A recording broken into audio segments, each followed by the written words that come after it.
Seseorang yang pernah berkomitmen itu pasti merasakan sakit karena cinta.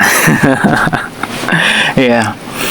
Ya, ini bukan hanya pengalamanku sih, tapi ya dari cerita teman-temanku, cerita ke aku langsung, cerita follower-followerku yang curhat ke aku, atau iyo gak hanya followerku sih, kak follow pun juga curhat, yang diskusi sama aku.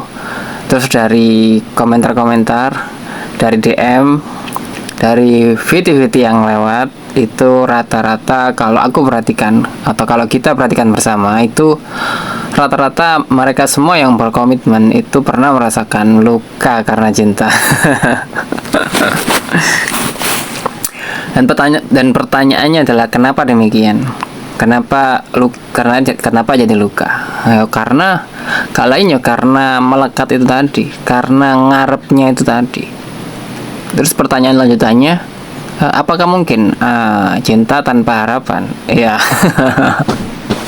Iya, cuma cinta aja, gak berharap gak berharap dapat feedback yang sepadan, gak berharap dapat balasan cinta. Apakah mungkin demikian? Iya. Yo, ini yang aku tahu ya. Kedewasaan cinta seseorang itu tergantung dari seberapa dia mencintai dirinya sendiri.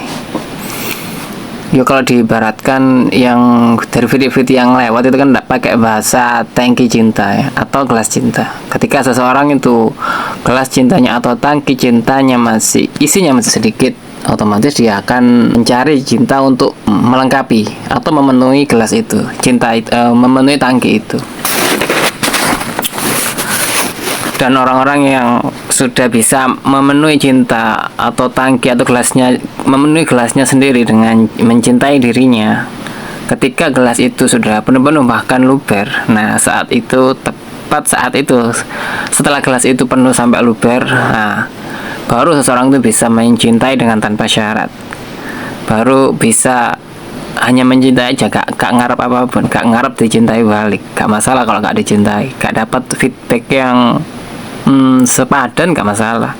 Bahkan gak dapat feedback sama sekali gak masalah, karena dirinya sudah menjadi cinta, sudah penuh cinta.